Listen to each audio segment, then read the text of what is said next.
was the evening of October 1st, 1969, when I first smuggled several hundred pages of top-secret documents out of my safe at the Rand Corporation. The study contained 47 volumes, 7,000 pages.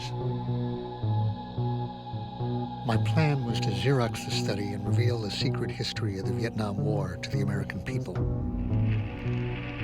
The FBI was trying to find out who gave the New York Times a copy of the Pentagon's secret study. Pow, like a thunderclap, you get the New York Times publishing the Pentagon papers, and the country is panicking. This is an attack on the whole integrity of government. If whole file cabinets can be stolen and then made available to the press, you can't have orderly government anymore. A name has now come out as the possible source of the Times Pentagon documents. It is that of Daniel Ellsberg, the top policy analyst for the Defense and State Departments. I think it is time in this country to quit making national heroes out of those who steal secrets and publish them in the newspaper. In the first year of marriage, we're talking about him going to prison for the rest of his life. Now, girls, forgive me, concerned about the possibility of going to prison for this? We have a quick back. Wouldn't you go to prison to tell son this war? We felt so strongly that we were dealing with a national security crisis. Henry Kissinger said that Dr. Daniel Ellsberg was the most dangerous man in America, and he had to be stopped.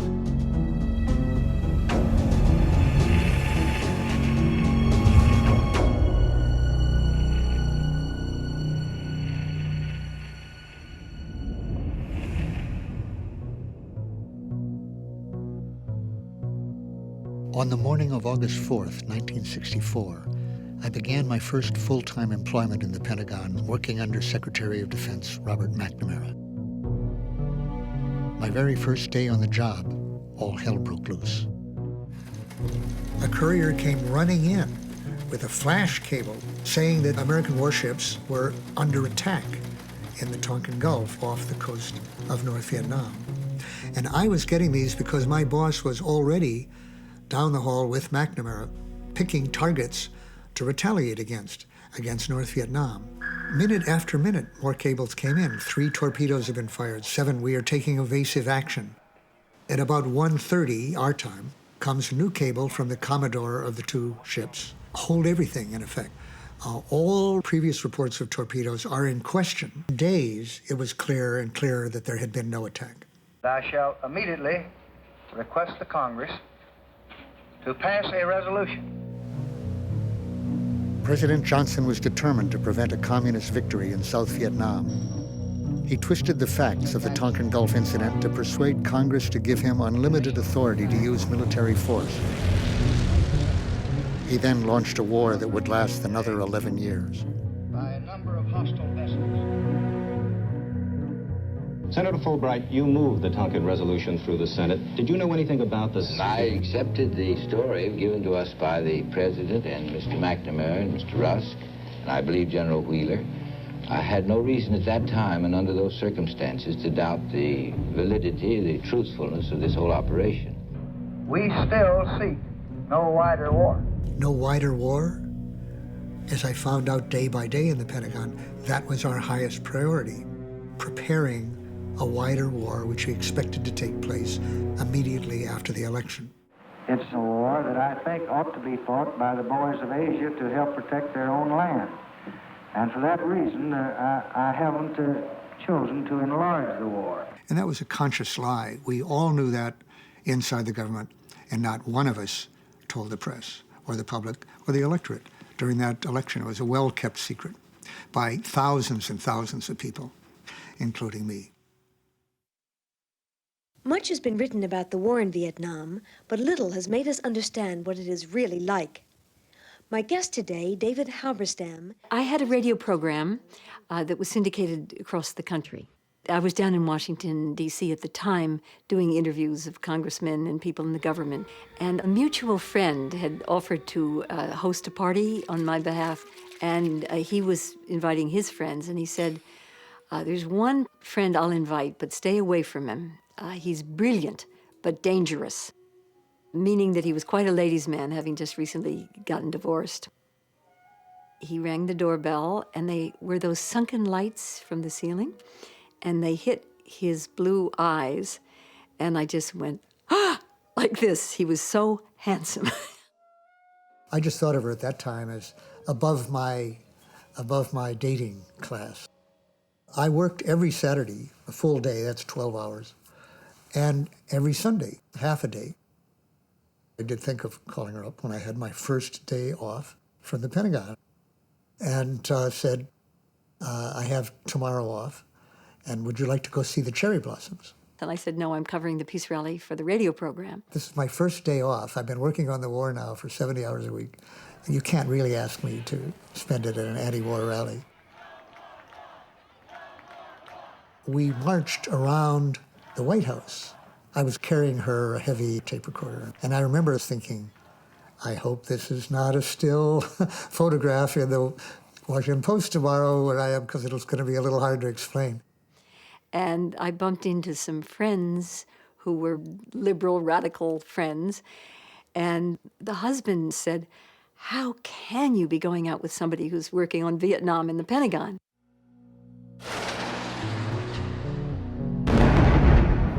Early 1965, the Vietnam War was about to expand, and I was one of its planners. I had received orders from Secretary of Defense Robert McNamara to gather examples of atrocities perpetrated by the Viet Cong. The Secretary hoped such intelligence would convince President Johnson to launch a systematic bombing campaign against North Vietnam. I had voiced my personal opposition to the tactic of bombing the North, but an order from McNamara for fast action was like an order from God. I had a whole staff in Vietnam collecting data for me. I told the colonel on the other end of the hotline that it all had to be in for the president by 7 the next morning. I needed details of the atrocities by the Viet Cong anywhere in Vietnam. Above all, I wanted gory details of any injuries to Americans. I told the colonel, I need blood.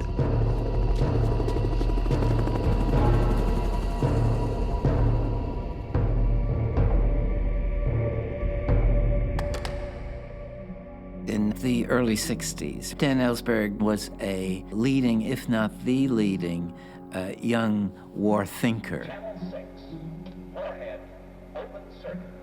The atomic bomb had changed so much, and the military knew that they needed fresh thinking.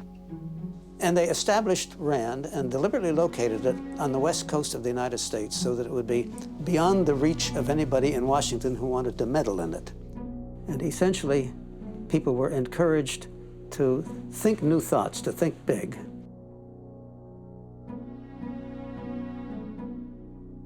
Dan really impressed people. Smart, imaginative, good at technical reasoning, good at logic. He could collect ideas from anywhere. He could read short stories and get ideas. My work at Harvard was on decision-making under uncertainty. At the Rand Corporation, I've been studying the highest stakes hypothetical gamble in human history, whether or not to launch nuclear missiles on the basis of ambiguous warning. He was focused on the question, if you had to go to war, how to do it in the least dangerous way. Who would make the decisions? How would the decisions get communicated? And what were the options available to the president?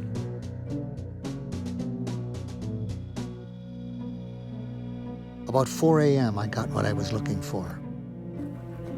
The colonel told me we've just gotten info that 2 American advisors appeared to have been captured and killed. I asked for graphic details to make it concrete, dramatic.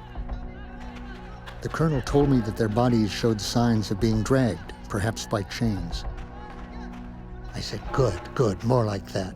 Wow, Jesus, this is it. Anything else? Anything like this anywhere else?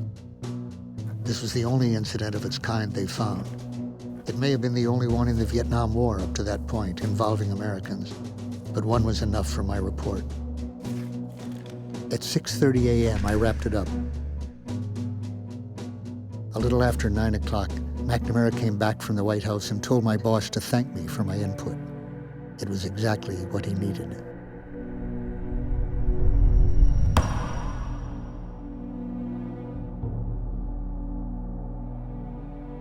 That's, in fact, the most shameful episode I can think of, that I really did at a critical moment help McNamara persuade the president by information I gave him that he should start a systematic campaign of bombing, to which I was totally opposed. Dan Ellsberg felt everything with great intensity, but nothing more so than this notion he had of his own culpability for everything he had done in the early years of the war.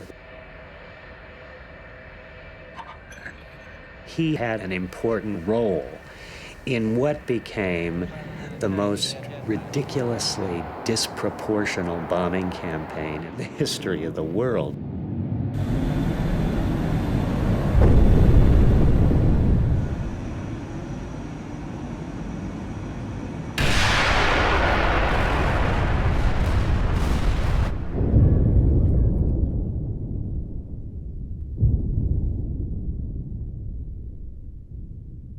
Dan was not some passive bureaucratic participant in Vietnam. He was a true believer. I saw our involvement in the context of a worldwide conflict with communism, a Cold War perspective that I shared with most of my fellow officials. Vietnam, Vô Nam! Vietnam, Vô Nam! I accepted the basic premises within the government that being allied with America was good for you, good for the other people. And there was an idealistic aspect of it. In Vietnam, we were protecting supposedly democracy, or the possibility of democracy, against a Stalinist dictatorship.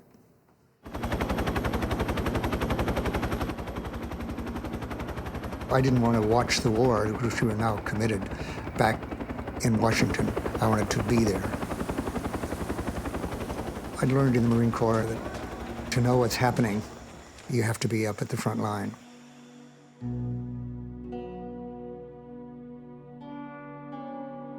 At division headquarters, they showed me a chart of hundreds of patrols going out every night in their zone. I actually picked a patrol from the chart. And it was at that point that the officer at battalion level informed me there were no patrols there any more than in the rest of the country. The chart was entirely a hoax, an illusion, like all the optimistic statistics that had been coming up for years. There were no night patrols by our Vietnamese forces. Only the Viet Cong were out at night. They owned the country at night.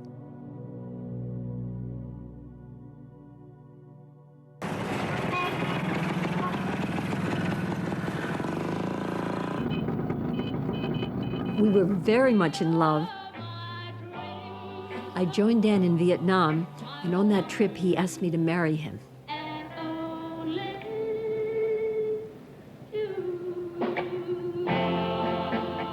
We went to this party where there was this person who had been in North Vietnam and was describing the effects of our bombing.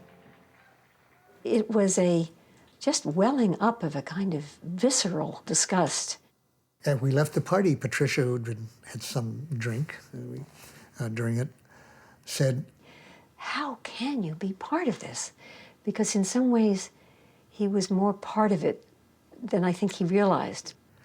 And I was thinking, oh, I'm against the bombing. I'm trying to stop all the bombing in South Vietnam, trying to do the best I can to moderate the killing. And I'm not getting any credit for that.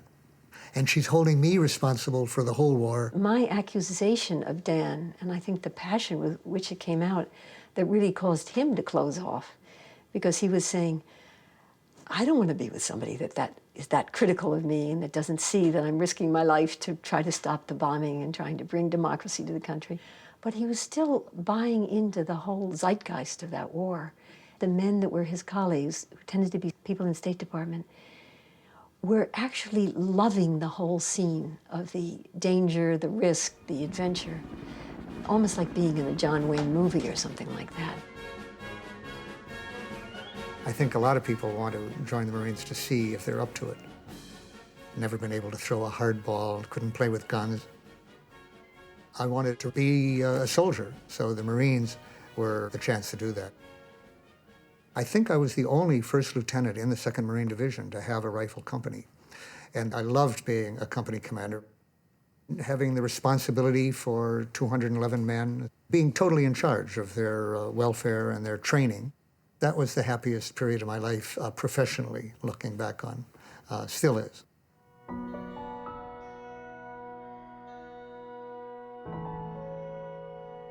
I left, and I could tell he was withdrawn. His heart withdrew into a safe that I didn't have the combination to. So in my own mind, this isn't going to happen. How can I be married to somebody who doesn't give me the benefit of the doubt on this somehow? As far as I was concerned, the engagement was off.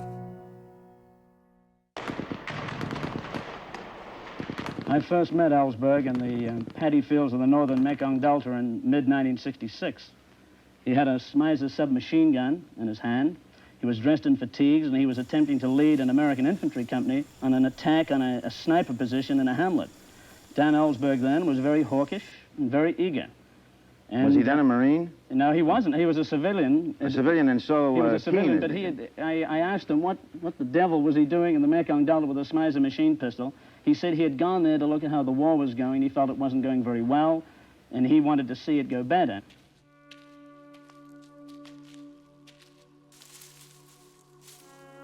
I was walking point with 3 other men ahead of the main company so we could spot an ambush. We heard firing from behind us. Looking back, I saw 2 Viet Cong in ragged shorts firing AK-47s. You get on that position, there'd be no one there, and then you'd be hit from another clump. And I believe that bands were working us, essentially, alternately leapfrogging each other. They must have been lying in the water as we walked by, and now they were firing at the troops following us. We couldn't fire at them because we'd be firing at our own troops. Now, in the course of a day like that, you get a very great respect for these people who are, in effect, running circles around an American battalion. I remember looking up at a sergeant as we lay after about the 15th of these incidents and saying, "Do you ever feel like the Redcoats?" And he said, "Yeah, I've been thinking that all day."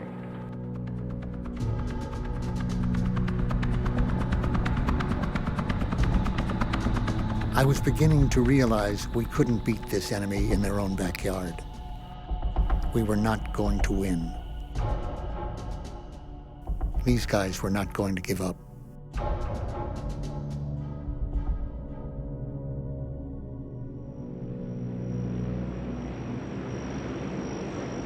On the way back, which was on McNamara's plane, I'd had the chance to give him more than 100 single-spaced pages of my memos. He sat there, and he hadn't apparently brought a lot to read. And I had the great bureaucratic pleasure of watching my superior actually read my papers and not just toss them aside. So he knew what I was thinking very much about the stalemate in Vietnam and the fact that things weren't improving. Toward the end of the flight, he called me to the rear of the plane. "Dan, I'm having an argument here. He says that things are improving, that we're making progress. And I say things are worse than they were a year ago. You're the one who knows. What do you say the answer is?" I said, "Well, Mr. Secretary, I'm most impressed with how much the same things are than a year ago." And he said, you see, that's exactly what I'm saying. We've put another 100,000 troops in there.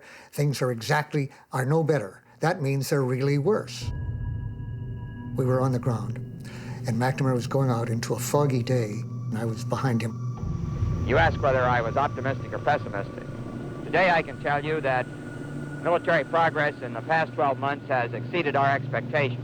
He was saying, "Gentlemen, I'm very encouraged by what I've seen in Vietnam. In every respect, things are better now. We're making progress. Everything is better."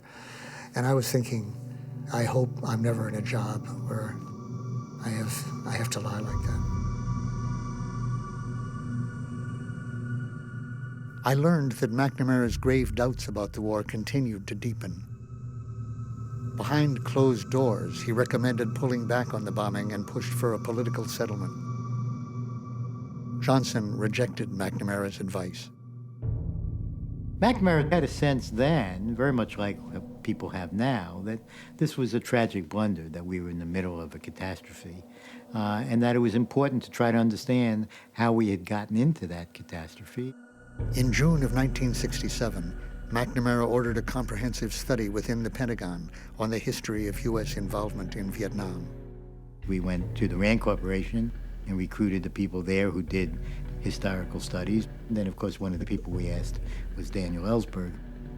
My involvement in the study would change my life and change history in ways I couldn't have imagined. We classified the Pentagon Papers study as top secret, and every page of every study as top secret, because we considered the existence of the study to be top secret. But the person we were trying to keep it from was not the Vietnamese, who would not have cared at all, or the Russians or the Chinese, but Lyndon Johnson. We feared through the whole study that if the president found out about it, that he would stop it, because Johnson knew that McNamara had doubts about the war and believed that there were a band of civilians in the Pentagon determined to do everything they could to get us out of Vietnam. I don't want a man in here to go back home thinking otherwise. We are going to win.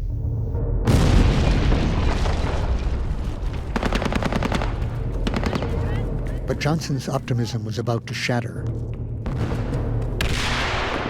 On Vietnam's New Year, 1968, a massive surprise attack caught U.S. troops completely off guard. For the first time, the war reached into Vietnam's cities and towns, including Saigon. The Tet Offensive was a devastating blow to U.S. morale, and the American public began to lose faith in the war.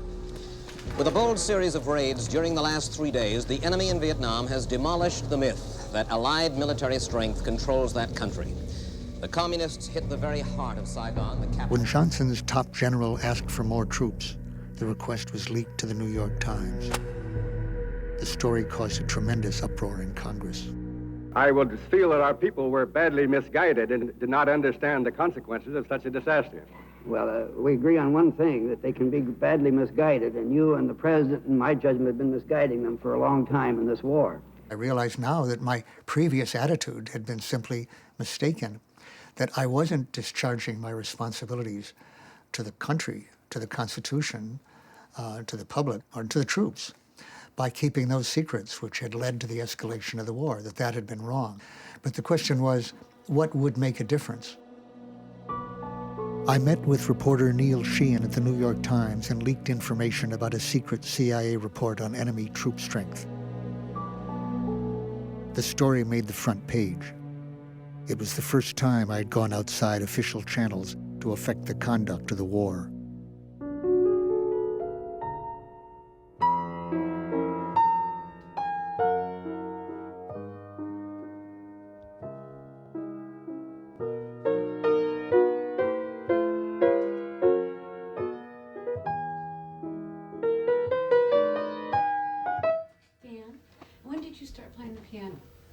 Oh, when I was 5, till I was about 15. And how serious were you at the time? Well, I spent all my time playing then for 10 years and then didn't play for another 40. What happened? My mother died, and she was the one who wanted me to be a concert pianist.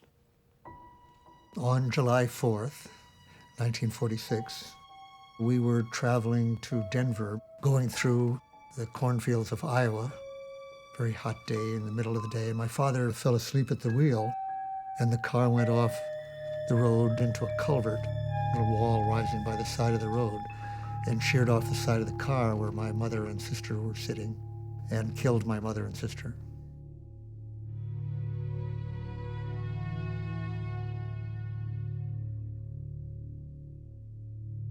I was on the other side behind the driver, so I got a concussion and a broken knee. And I was in a coma for 36 hours, and then in the hospital for about 3.5 months. So I think it did probably leave the impression on me that someone you loved, like my father, or respected in authority, could fall asleep at the wheel and had to be watched, not because they were bad, but because they were inattentive, perhaps, to the risks.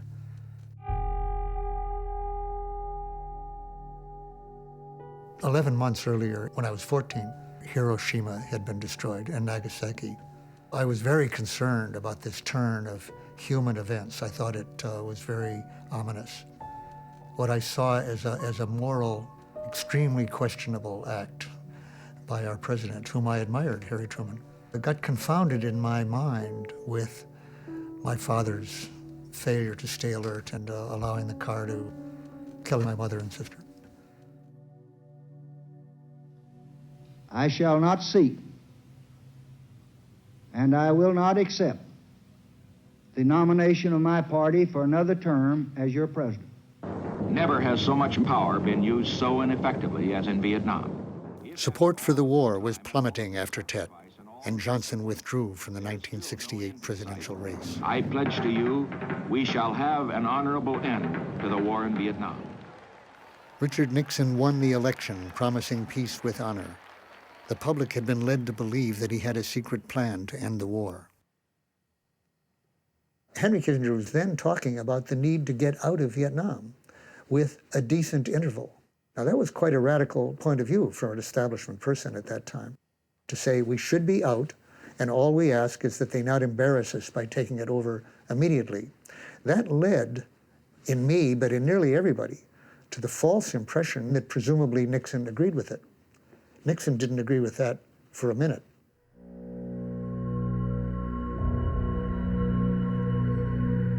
I had given a set of options to Kissinger. I drafted at Rand 6 or 7 alternative approaches in Vietnam to consider at his first National Security Council meeting with Nixon. And he at one point said, "Dan, you don't have a win option." And I said, "Well, I don't think there is a win option." I said, "You could double the number of troops and that would keep things quieter, but until they left. You could use nuclear weapons and kill all the people. I wouldn't call that a win. So there just, as far as I see, is no way to win." I took that opportunity to tell him something that I'd long thought of telling somebody who was about to enter the world of really high secrecy. And I said, "Henry, you're about to get a lot of clearances higher than top secret that you did not know existed. That's going to have a sequence of effects on you. First, a great exhilaration that you're getting all this amazing information that you didn't know even existed.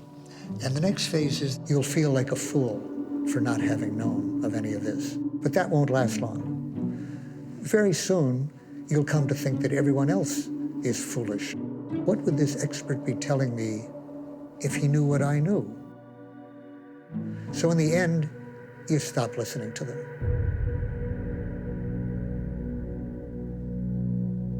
I think everybody thought that Nixon had been elected to end the war and was going to end the war, and it became very clear to me that he was not. Mort Halpern was working for Kissinger in the White House.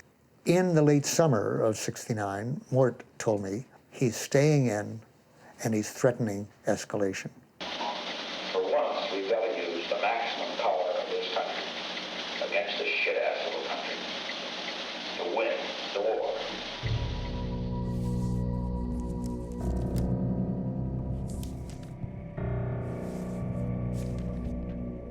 In August of 1969, I read the earliest parts of the McNamara study for the first time. Seeing the war from its beginning affected me more than I thought possible. It changed my whole sense of the legitimacy of the war. What I learned was that it was an American war from the start. President Truman financed the French to retake its former colony, even though he knew the French were fighting a national movement that had the support of the people. The cost of defending freedom, of defending America, must be paid in many forms and in many places. Eisenhower supported a brutal dictator in canceling elections called for by the 1954 Geneva Accords. So we opposed elections while pretending to support democracy. We are attempting to help Vietnam maintain its independence and not fall under the domination of the communists. Kennedy lied to the public and to Congress, saying we would need only advisors, even though his own military experts told him that South Vietnam would be lost without an immediate commitment of American combat units. We still seek no wider war. I now saw that Johnson was continuing a pattern of presidential lying. Each president wanted to avoid the stigma of losing Indochina to communism on his watch. It wasn't that we were on the wrong side. We were the wrong side.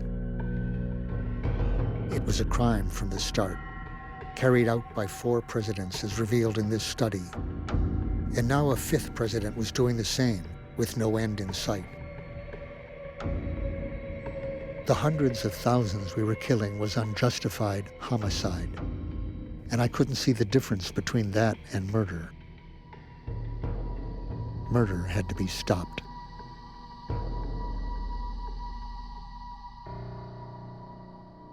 Henry, you don't have any idea. The only place where you and I disagree at the present time is in regard to the bombing. You're just out there concerned about the civilians, and I don't give a damn. I don't care. I'm concerned about the civilians because I don't want the world to be mobilized against you as a butcher.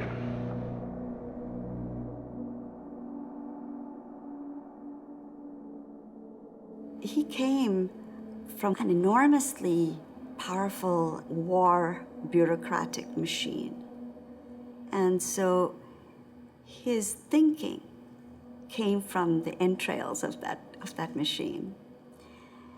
He had begun to question his own past activities. You know, what did I do? Where was I going? What is the meaning of that picture with the rifle in my hand? I went to a conference to meet people who were using nonviolent resistance in their lives. A friend of mine told me that he had been a Trotskyist, a labor organizer. And I thought, how does one come to be a Trotskyist? He said, oh, it's like anything else. I met a girl. And it is the way it is. So I met a girl from India who had been a Gandhian. I heard her saying to someone else at some point, I come from a culture in which we have no concept of enemy.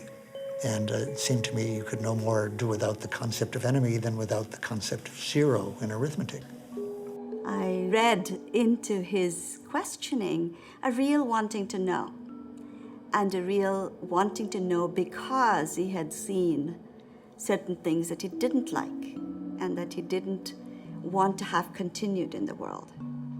And so that was the kind of link, I think, with what we were all trying to do. I found myself handing out leaflets in this long vigil line, and at first I simply felt ridiculous. I felt that you could see the words on my forehead practically, what am I doing here? And what is this about? I knew that if any of my colleagues that ran to the Pentagon were somehow to catch word of my doing this, they would think I had gone mad. Those that impressed me on the importance of being willing to pay a cost to yourself were some young men who were going to prison by refusing to cooperate with the draft. One young man, Randy Keeler, was giving a talk. Within that crowd of people, I was introduced to this fellow from a background that didn't quite fit with the others, and that was Dan. And he talked very personally about what had led him to leave Stanford and join the War Resisters League office. If you can imagine a 25-year-old about to go to trial, having been indicted on 5 counts, each one of which had a maximum sentence of 5 years. And as he was telling this, he said, yesterday our friend Bob went to jail. And his voice broke a little at this. And then he said, a week ago, David Harris, the husband of Joan Baez, went to prison. And he said, and I'm really happy that I'll be joining them. But I'm not worried because I know that the rest of you will be carrying on. So by this time, everybody was standing and just clapping and crying. And I was crying. And I left the auditorium and I found a men's room that was deserted. Sat on the tile floor just sobbing, hysterically crying, for just sobbing for a long time, for over an hour. And I had these various thoughts, but one of the thoughts was the best thing that the best young men of our country can do is go to prison. When I heard you say these words, I'm going to prison, it was as if an axe had split my head. But what had really happened was that my life had split in two. And It was my life after those words that I've lived ever since.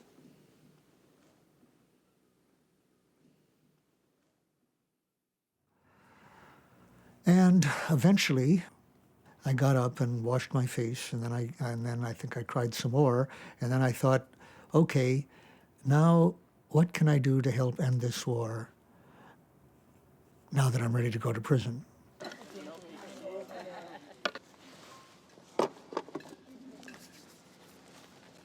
This trick is called the square circle. Square.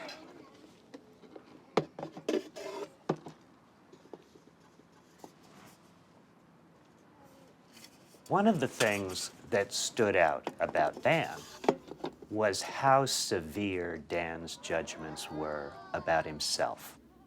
More than most people I had met, it seemed to me he was still, as a relatively recent convert, he was still sort of transfixed by this question, how could I have done what I did?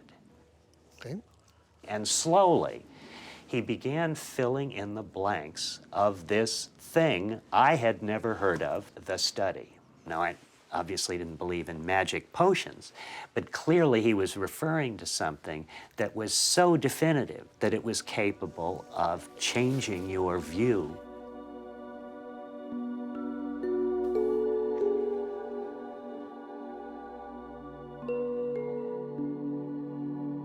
Dan was headed toward walking through the door of being a radical, but he would always he would always go halfway.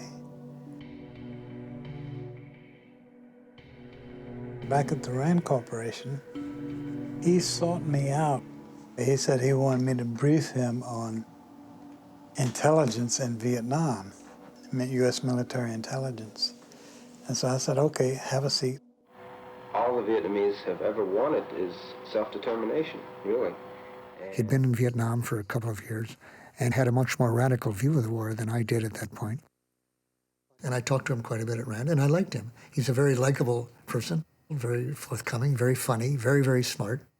He had sort of given up all his old cohorts at the Rand Corporation and was hanging out with me. He was in my office every day. Then we'd go out to dinner and we'd double date, and people were buzzing about it because he had been one of the top dogs. He did reports that ultimately got him fired about torture and various other reports that they didn't like. After he left Rand, he talked about lies in the studies he had done, lying that had gone on. I said I knew of a study, I'd been reading a study that revealed very high-level lying. I said, Dan, you should leak that to the press.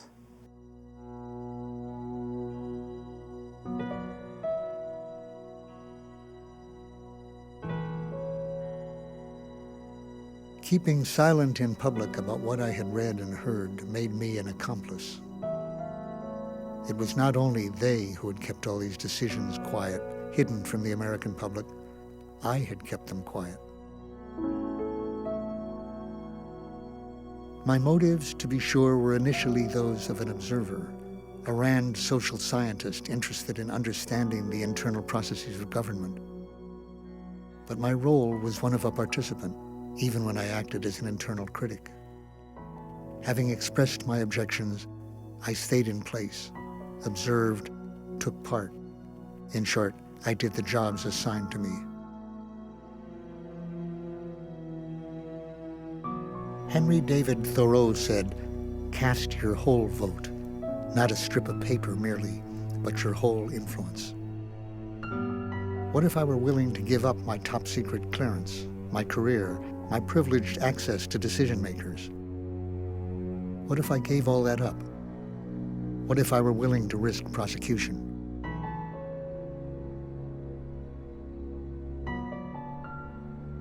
And I thought, all right, I have in my safe thousands of pages of documents that give the lie to this pattern of deception. I'm not going to be part of this system of lying anymore. So I went and saw Tony, and I said to him, you know, that study I mentioned, I have it, and I'm ready to put it out. I'm going to put it out now. Can you help me? can you find a Xerox machine? I said, I've got the very place.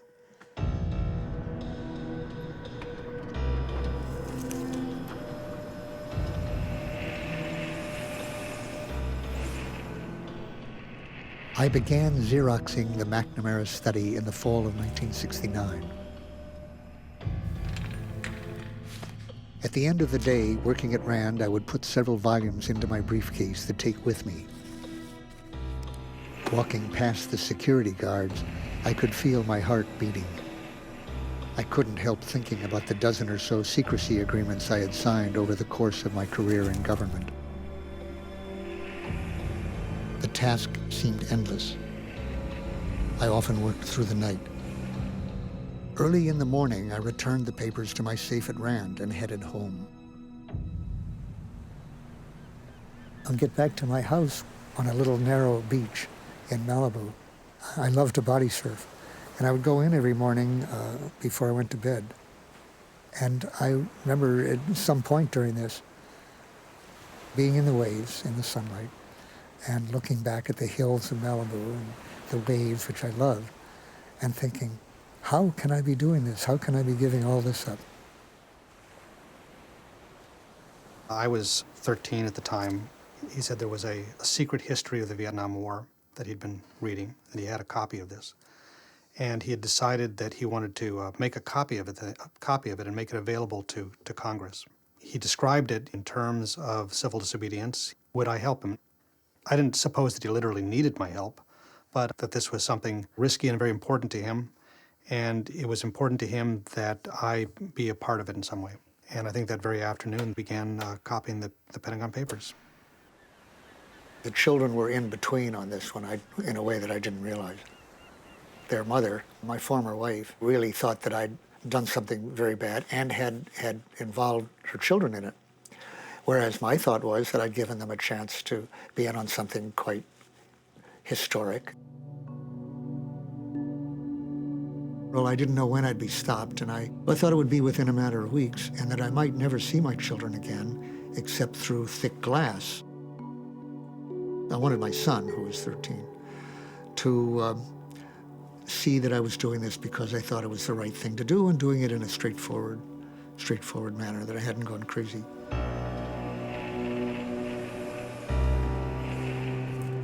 There was a night where Mary, my daughter, who was only 10, got into it. She complained about being left in the car, so she came up. So I gave her a job to do.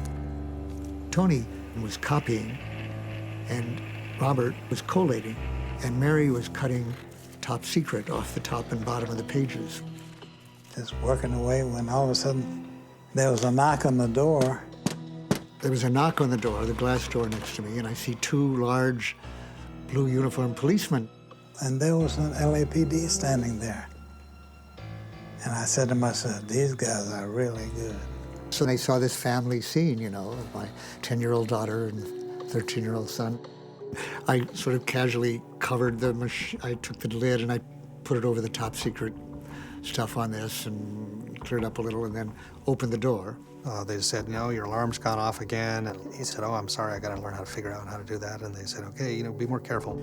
I thought, there was the guy looking through the window at me, at the crime of the century, crime in quotes, of course, and didn't realize it, went right on, never realized it, never heard from him again.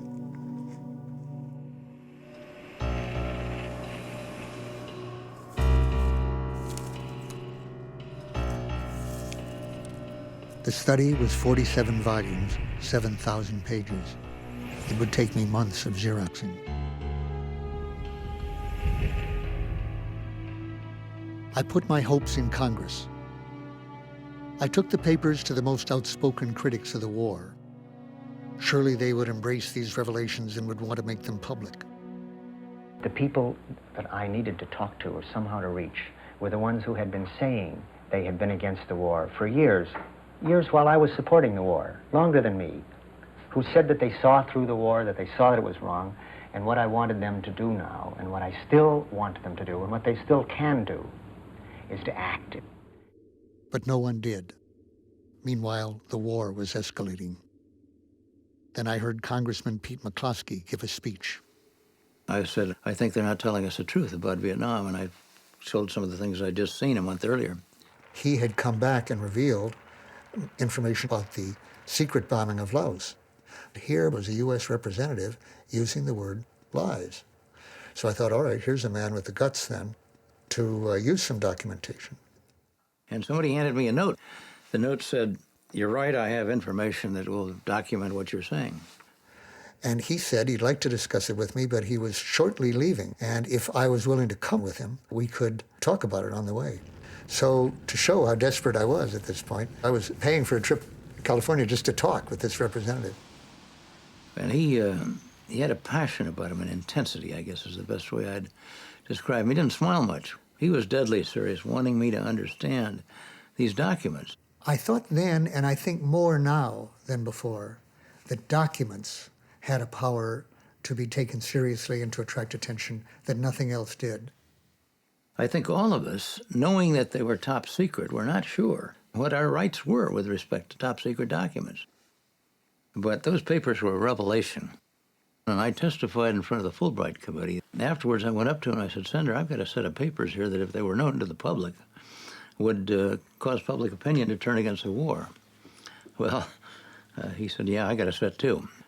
There obviously was a kind of culture of timidity in Congress, deference to the executive branch, and a fear of being called unpatriotic, a fear of being accused of revealing military secrets and so on.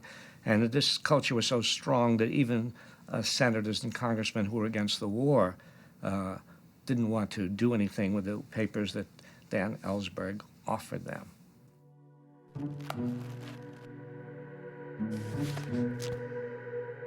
I had told my former wife what I was doing. She had told her stepmother, who had then told the FBI, it turned out. And the FBI then came to Harry Rowan. As president of RAND, he had been involved in getting me access to the Pentagon papers. His impression at the time was that I had not broken any law if I had given it to the Senate, that they had a right to see it. But I expected the FBI to come down on me very shortly after that.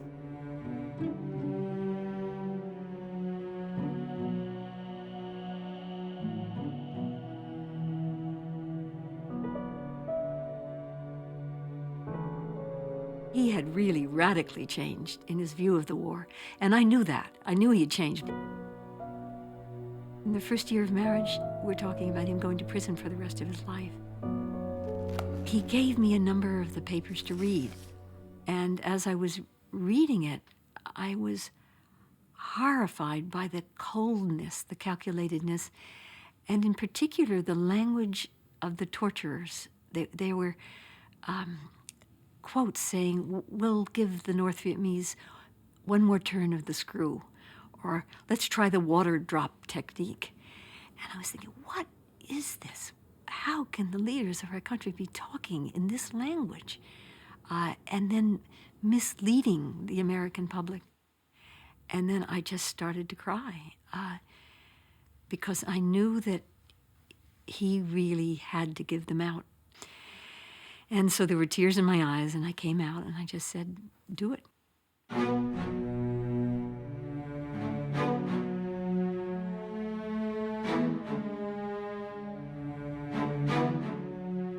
I walked into this hotel room when he and I holed up, and Neil says, Rick, look at what we've got. And I mean, it was just staggering. The raw, top secret, eyes-only documents. From Earl Wheeler to General Westmoreland, from Johnson to Taylor. You could go back and see, yes, Kennedy did send in troops in violation of the Geneva Accord. Yes, Johnson did start the buildup before he said he was going to. I remember writing this story. These guys were lying through their teeth when they were talking to us. And here it is in black and white. There's no way of denying it. The editors immediately understood that this thing was so sensitive and was going to have to be kept under wraps. And so they decided to move the whole thing out of the New York Times offices and to go and rent a suite at the Hilton. There were a lot of difficult important decisions to be made, and we needed to know the material in order to make those decisions, and that took time. And Ellsberg couldn't understand that. Ellsberg was constantly pressing. He always wanted to know, when was the Times going to run this? Was the Times really going to run this? Was it really going to be big? When was it going to happen? As a source, I sort of thought of myself as being on the team somehow, and that we were at a joint First Amendment informing the public kind of mission and, working together. They clearly didn't think of me in that way. Once somebody gave us material, it was our job to determine what to do with it, how to play it, what to use, whether or not to use it.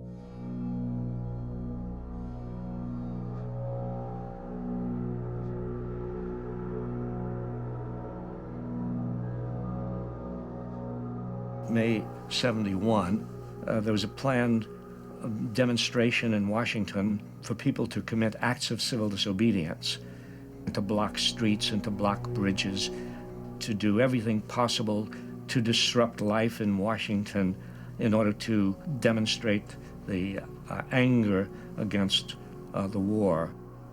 In other words, the intensity of feeling about the war had grown.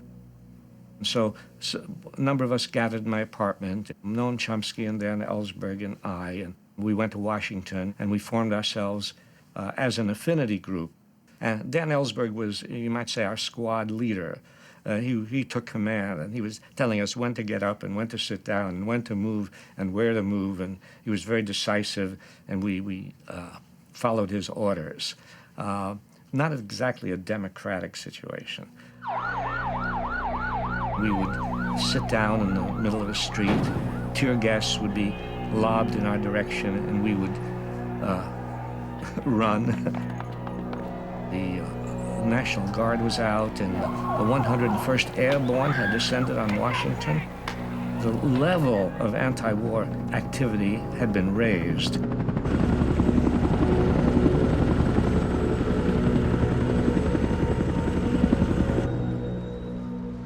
Should we do it? Shouldn't we do it? And Neil and I, after we got a feel for what was in there, argued that we could go ahead, that this would not jeopardize national security, and indeed it was a public service. All I knew was they had a bunch of classified papers. And the question for me as a lawyer is, can you publish classified papers? The law here is the statute called the Espionage Act. I mean, if you read it and stretched it and pushed it, it was possible to apply it to the publication of the Pentagon Papers. We're sitting there down in the engine room doing the work. We're not up at the corporate hierarchy, but we're hearing the battles going on up there, and we hear that, of course, the news comes to us because we're at risk too. The law firm the Times had used for decades said, don't publish, and by the way, you're all violating the Espionage Act and you're going to go to jail. Believe me, we heard that. And happily, Jim Goodale, as the Times in-house attorney, took a different position.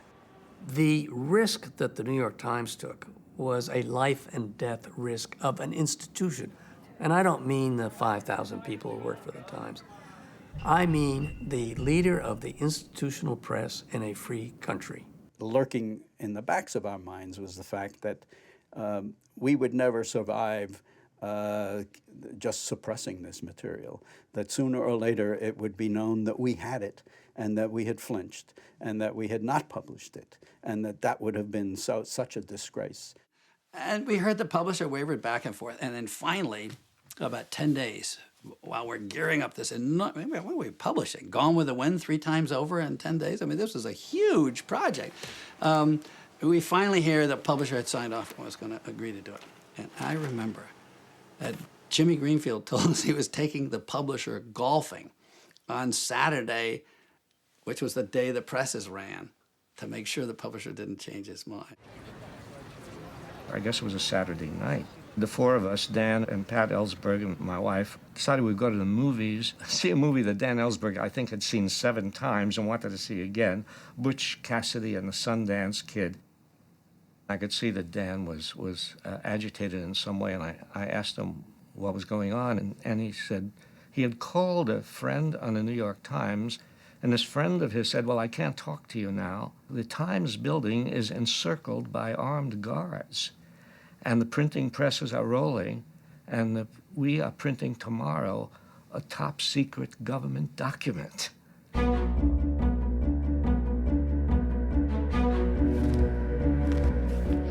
This weekend, portions of a highly classified Pentagon document came to light for all the world to see and brought cries of outrage from Washington. The Pentagon Papers make it abundantly clear how little the public knew of what was going on behind the scenes during... Its main effect is to refute the notion that we stumbled into the war. At the White House, a spokesman said President Nixon got his first look at the secret report when a copy was delivered to him today. This goddamn New York Times expose of the most highly classified documents of the war. You mean that was leaked out of the Pentagon? Sir, this is a devastating security breach of the greatest magnitude of anything I've ever seen. Did we know this was coming out? No, we did not, sir. I'd just start right at the top and fire some people. I mean, whatever department it came out of, I'd fire the top guy. The first issue they ran had a paragraph from Assistant Secretary of Defense to Secretary McNamara. I can almost tell it by memory. We're in Vietnam, 10% to help the South Vietnamese, 20% to hold back the Chinese, and 70% to save American face. Well, every woman in America that had a boyfriend or a husband, they could take it if we were defending the South Vietnamese, but to learn we're just trying to save face, that is a thing that angers you. Monday was a very interesting day. I came back to the New York Times, hustled on the elevator, went up to the top executive floor. There was the biggest shouting argument ever in my life. A telegram that had come from John Mitchell, Nixon's Attorney General. The telegram said, "We want you to stop publication immediately, and if you don't, we're going to take appropriate action." I mean, what in God's name have we been fighting for in this country for 200 or 300 years? To have the right to speak and the right to publish, the right to think against a threat by the government, if all we're going to do is give it all up because someone sends you a telegram. Now listen here, printing top secret information. I don't care how they feel about the war, whether they're for it or against it. You can or should not do it. It's an attack on the integrity of government. And by God, I'm going to fight that son of a bitching paper. They don't know what's going to hit them now. A federal court has ordered the New York Times to stop publication temporarily.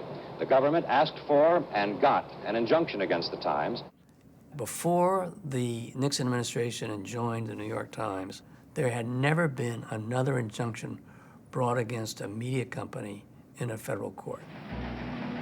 A name has now come out as the possible source of the Times Pentagon documents. It is that of Daniel Ellsberg, 40 years old, one-time Marine, later a top policy analyst for the Defense and State Departments during the Vietnam buildup. There was no sign of Professor Ellsberg or his family at their home in Cambridge, Massachusetts.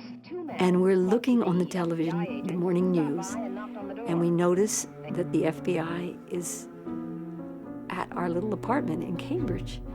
And we say we can't go back. We go to a motel for a couple of nights under false names. We don't have any clothes, we don't have a toothbrush, we don't have anything. He knew they'd be looking for him. He knew they'd be looking to arrest him. And he wanted to have an opportunity to give the papers to more newspapers. I came out of a 3 o'clock meeting the day after the Times had been enjoined, and my deputy said, "Maybe you better look at this." I dialed a number, and a voice said, "If I can get you what you want, will you print them?" I said, "Damn well we'll print them." The Post picked up the Pentagon story where the Times left off, but was ordered to halt its publication of the material in a court ruling last night. There was no way of knowing when the New York Times and Washington Post could resume publication of the papers, if at all. This could be the end unless other newspapers were willing to defy the government. I had heard that Senator Mike Gravel would do a daily filibuster until the draft expired. I'm just chugging along with my filibuster, and I get a phone call, and I don't know who it is. He says immediately, "Is this Senator Gravel?" I said, "Yes, it is." He says, "Would you read the Pentagon Papers as part of your filibuster?" I said, "Yes. Now please hang up." As I put it to him over the phone, if you're really going to do a filibuster, I can give you material that'll keep you busy reading until Christmas. The person who physically gave me the papers was Ben Begdickian. He was the editor at the Washington Post. He's a junior senator, and he's from Alaska, and that doesn't carry much weight. So he was, I think, chair of the Building and Grounds Committee. So we meet, and I want to be a little secretive, so we're meeting outside the Senate chambers in the columns next to the Capitol. Lo and behold, Bob Dole comes out. And Dole sees me, and he has something to say to me, so he comes over. So Ben slips behind the column, and I try to dismiss Dole real quick. And then I go back to Ben. He's going to get the papers to me in some faraway, dark corner of maybe Rock Creek Park. I always said, Ben, that's not the way we're going to do it. At midnight, under the marquee of the Mayflower Hotel, you will park your car there. I will come up next with my car. I'll get out, you open the trunk of your car, and I'll open the trunk of my car. I drive down in my Carmen Kia, and he's got a couple of aides there, and I said, this is heavy, you may want your aides to carry it. He said, no, I have immunity and they don't. We transfer the papers to me, just like that, in seconds, and I speed away. While I was still underground, I was contacted by the most trusted man in America. Good evening. Daniel Ellsberg, a former State Department and Pentagon planner, and of late something of a phantom figure, agreed today to be interviewed at a secret location. I asked him what he considers the most important revelations to date from the Pentagon documents. I think the lesson is that the people of this country can't afford to let the president run the country by himself without the help of the Congress, without the help of the public. Dan does this interview, which comes out on CBS, nationwide television, as the biggest FBI manhunt since the Lindbergh kidnapping is going on looking for us. But we still hadn't given out enough of the papers. Today, another lid broke loose. The Boston Globe began its series based on presumably classified government documents. The Chicago Sun-Times entered the drama today by running a story which says that the Kennedy administration... Today, the 11 night newspapers and the Los Angeles Times joined the procession. The ball game was over. Any effort at suppressing the Pentagon Papers was going to fail. Dan and his network had distributed portions of the Pentagon Papers to 17 different organizations. They couldn't stop them. As one of the lawyers said, it was like herding bees. The press said, we can look at this, we can make a valid judgment about what serves national security, and we can be and will be independent from our government. And that was a declaration of independence, and it really changed the relationship between the government and the media ever since.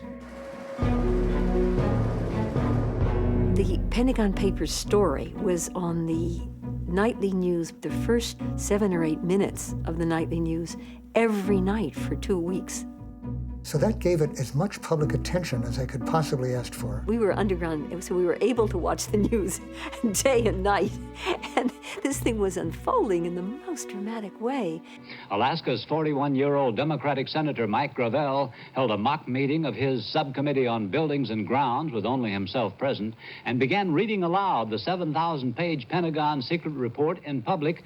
The papers prove that for 20 years, we have been victims of our Southeast Asia policy.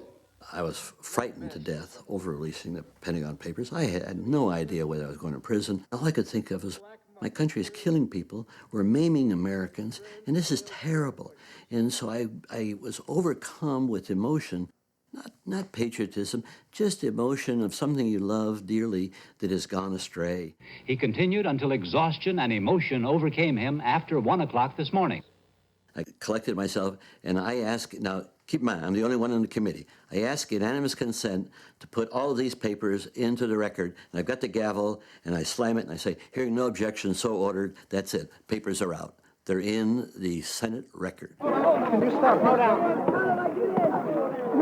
Even if the FBI had wanted to arrest him outside the courthouse this morning, they probably couldn't have done it. Ellsberg was walled off by newsmen and supporters as he admitted that he was indeed the man who brought the Pentagon Papers to the press and congressional leaders. I did this clearly at my own jeopardy, and I am prepared to answer to all the consequences of these decisions. Dr. Ellsberg, you have any concern about the possibility of going to prison for this? We have a quick back. Wouldn't you go to prison to self-fund this war?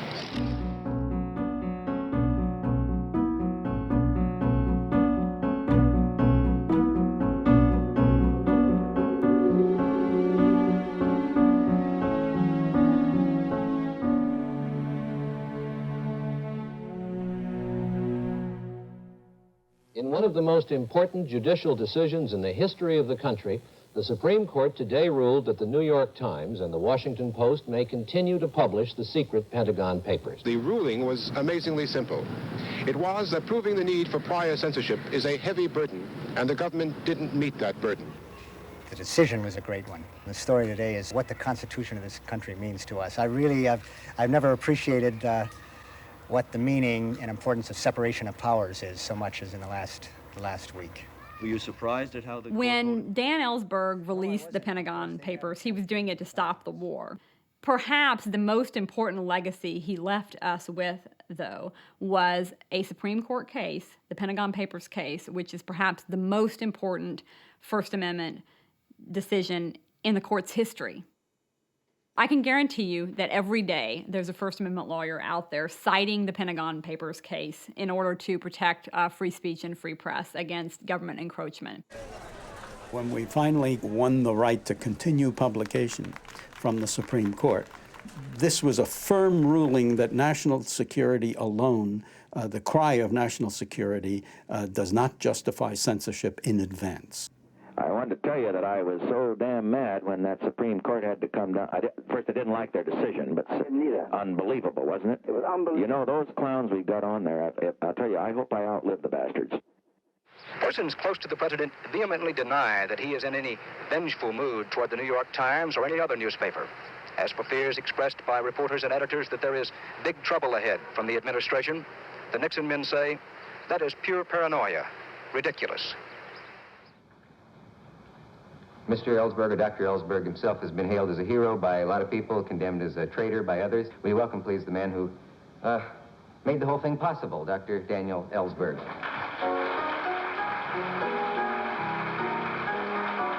I think that the drama that surrounded the release of the papers, which centered on the personality and experience of Dan Ellsberg himself, gave the papers a prominence that they probably wouldn't have had a grayer personality been associated with this release. That much applause without even doing a monologue? That's amazing. Is there any way to answer in 30 seconds what people can do? I think one thing that people will conclude when they read it is that they have not asked enough. They have not expected enough or demanded enough in the way of boldness, in the way of responsibility from their public servants. Make that known, and I think that our Constitution will continue to function better than it has been in the past.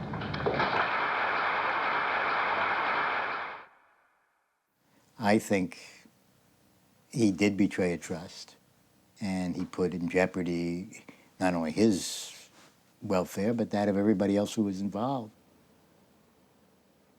There was no question in my mind that my best friend, really, Harry Rowan, would be definitely associated with what I'd done. And the fact that I did it while he was president, that this happened, this security breach happened. So I knew that would hurt him, might lose him his job, as it did, actually. E.M. Forster said, if I had to choose between betraying my country and betraying a friend, I hope I should have the guts to betray my country. And I remember when that was quoted to me, my reaction right away was, I don't agree with that at all. We're talking about many, many, many lives here. We're talking about shortening a war. Not long after the release of the Pentagon Papers, I was at a conference at UCLA. There were at least a dozen people from Iran at that conference, and not one of them would shake hands with Dan. Not one would sit near him. They treated him as a traitor. And whether they meant a traitor to his country or a traitor to his organization, it's hard to know. I was Typhoid Mary. I was a leper with a bell around my neck. I've come to realize the fear of being cut out from the group of people you respect and whose respect you want and normally expect. That keeps people participating in anything, no matter how terrible. Whatever his intentions may have been, In your opinion, did Daniel Ellsberg betray his country? I would put it another way. Daniel Ellsberg, whatever his intentions, gave aid and comfort to the enemy. And under those circumstances, that is inexcusable. After all, he is putting himself above the President of the United States, above the Congress, above our whole system of government, when he says, in effect, that he would determine what should be made public. I think that there is probably some good justification for the strong feelings Nixon had. He would make a decision in the National Security Council and the next day read it on the front page of the New York Times or some other newspaper. This makes it virtually impossible to govern. Just because some guy's going to be a martyr, we can't be in a position of allowing the fellow to get away with this kind of wholesale thievery, or otherwise it's going to happen all over the government. I just say that we've got to keep our eye on the main ball. The main ball's Ellsberg. We got to get this son of a bitch. The leak of the Pentagon Papers changed the Nixon White House. It really is what some of us have called the beginning of the dark period. I mean, it was rough and tumble before, but it got down and dirty. So it's really a defining event for the Nixon presidency. And this is when Eagle Krogh, Bud Krogh, was selected to head up the so-called Plumbers Unit. I was summoned to the Oval Office by the president. John Ehrlichman and I met with him. There was some suspicion that Dr. Ellsberg had access to the more recent war plans that had been developed by the Nixon administration and would be able to release those documents. I came from that meeting feeling very strongly that I was dealing with a national security crisis and I was to take any means necessary to respond to it. The difficulty is all the good lawyers always say, well, we've got to win the court case. Screw the court case. But convict the son of a bitch in the press. That's the way it's done. The president had decided to set up a special investigations unit in the White House staff. You've got to get a better team. There's one guy on the outside. He's hard as nails. His name is Howard Hunt. I need to do it, and I'll direct it myself. And I play it gloves off. Now, goddammit, get it going on. Did Daniel Ellsberg work alone? Was he working with some other people? Was it part of a conspiracy? And it was in that context that a proposal was made by E. Howard Hunt to get information that could be used to discredit Dr. Ellsberg. A covert operation ought to be undertaken to examine all of the files still held by Dr. Ellsberg's psychiatrist, Dr. Lewis Fielding. This went to John Ehrlichman. Underneath that proposal were two lines, approve of the line, disapprove of the line. He wrote his large E after approve, and then put in, under your assurance, it is not traceable.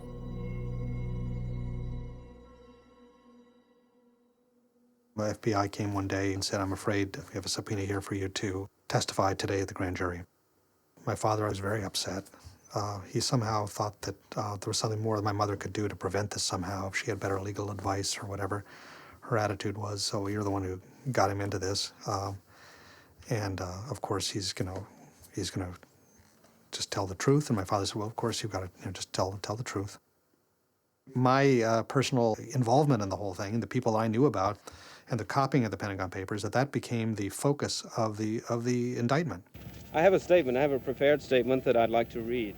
Well, I said to myself that I would not testify against him. Let me put my cigarette out. Because after all, to begin with, I had urged him to do it.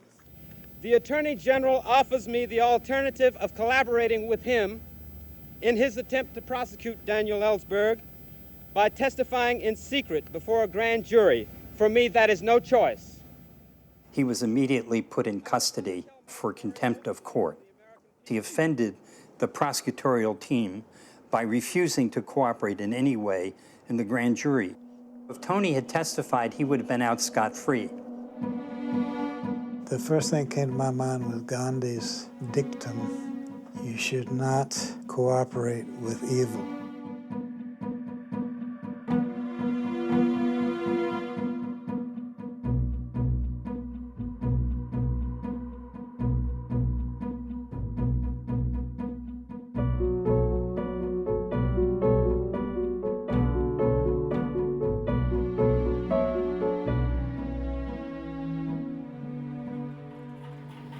The Pentagon Papers drama changed abruptly into the Pentagon Papers media freakout and cameraman's farce as the documents arrived at the Senate I think Dan was disappointed in that he may have expected too much from the publication of the papers. He may have expected that the publication of the papers would create a greater sensation than it did. Of course, it created a sensation. Where is Mr. Ellsberg?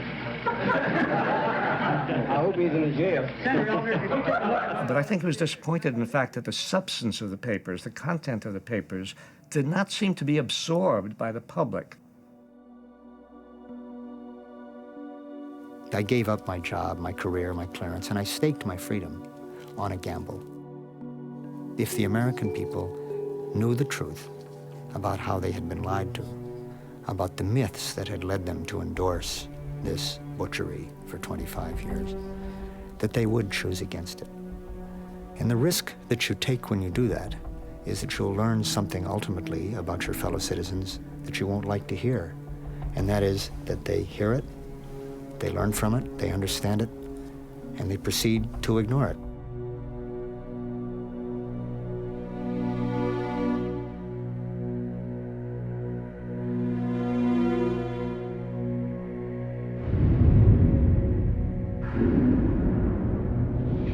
I still think we ought to take the dice off now. I think for that drown people kept on about 200 well, no, I'd rather use a nuclear bomb because that's right. That I think will just create too much. A nuclear bomb? Never mind. I just want you to think big, Henry, for Christ's sake.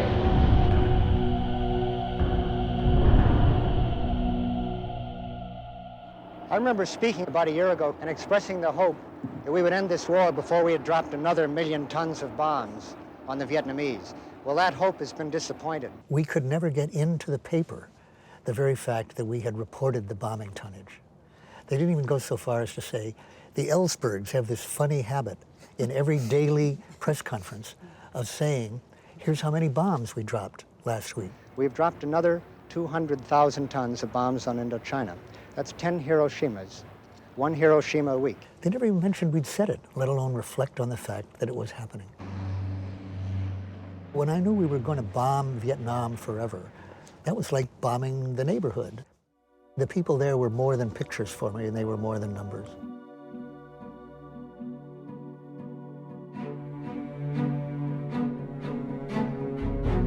When we went to select our jury, we brought in an expert, actually a psychiatrist.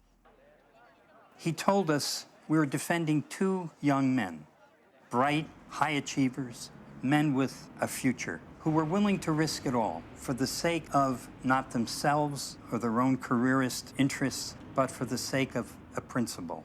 And the psychiatrist said to us, you don't want on this jury men of middle age, because these are people who in the course of their lives might possibly have sacrificed principle for the sake of career, for the sake of family, and they lived with that compromise, and they will have a lot of disdain, even contempt, for 2 men who did it for the sake of principle and took the risk. In Los Angeles today, Daniel Ellsberg returned to the witness stand in the Pentagon Papers case, and for the first time, the chief defendant spelled out how he changed from hawk to dove on the Vietnam War. When I was on the stand for 4.5 days, I actually recalled this particular incident in 1966 when I came on a burning village.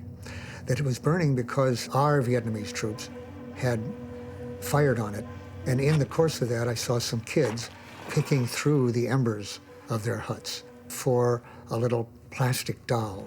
That was extremely anguishing for me to see this sad appearance. This is what the war meant to them, really, the destruction of their homes and their lives.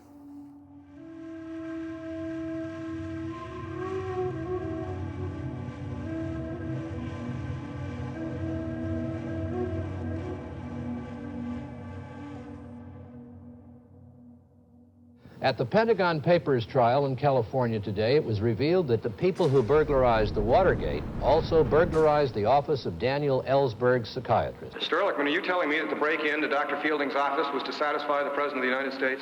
The President wanted very much to make sure that a thing like this could not happen again. At no time did anyone ask, is this the right thing to do? We never looked at either the legal issues, the ethical issues, the spiritual issues. None of those things came to the level of consciousness. It was a collapse of integrity of the first order. The revelation in the trial of the Pentagon Papers that the White House had sent the plumbers to Los Angeles really, I think, broke open the Watergate scandal. And then to top it all off, if this story needed topping, the fact that the president met with the presiding judge. The man presiding over the Ellsberg case, Judge Matthew Byrne, today confirmed that Ehrlichman had offered him the job of FBI director. It didn't seem possible, but there were even more sensational developments today involving the White House. An admission from the Federal Bureau of Investigation that it had listened to Daniel Ellsberg on wiretaps as long as 2 years before he released the Pentagon Papers. Good evening. A federal judge in Los Angeles today declared a mistrial in the Pentagon Papers case. He dismissed all the charges against Daniel Ellsberg and Anthony Russo.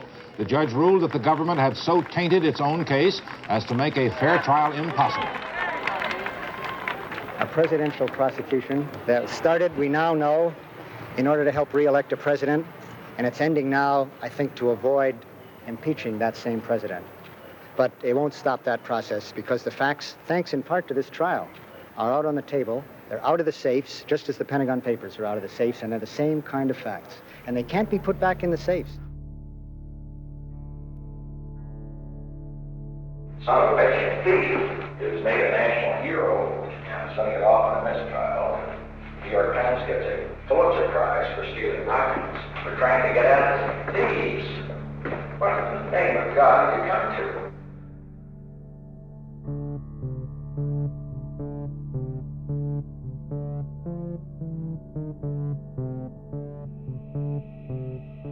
Because of what Dan did, and the overreaction of an imperial president, if you will, to what had happened, it changed history.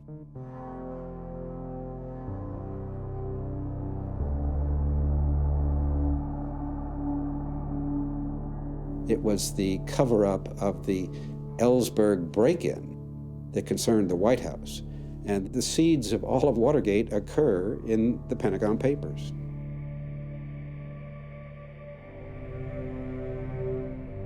The greatest result of what he did was to get President Nixon out of office. That wasn't, I'm sure, any part of his expectation or his intention.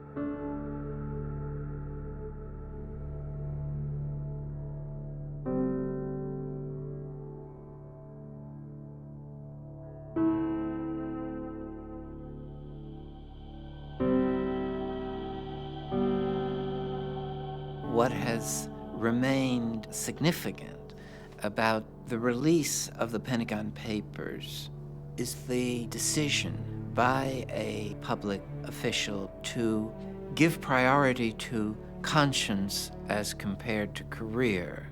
The fact is that secrets can be held by men in the government whose careers have been spent learning how to keep their mouths shut. I was one of those. If you have somebody who starts with such a background within government and who understands what Dan understands about how it works from the inside, and who then continues to speak out, constantly trying to unmask the lies and reveal the truth so that people can make honest, clear decisions about their own lives and about the life of our nation, the life of the world. He is the preeminent whistleblower in the very best and broadest and deepest sense. We as a people do have that power. The power to change ourselves and history. We are here today. I think the resonance that I feel with Dan is that he is trying always to do what he thinks is the highest right under the circumstances, regardless of the consequences. I was not able to do that for when I worked in the government. I was too tied into the group I was working for. But Dan does that all the time. It's an amazing life, the way he has lived it over the last 30 years since all of those things occurred.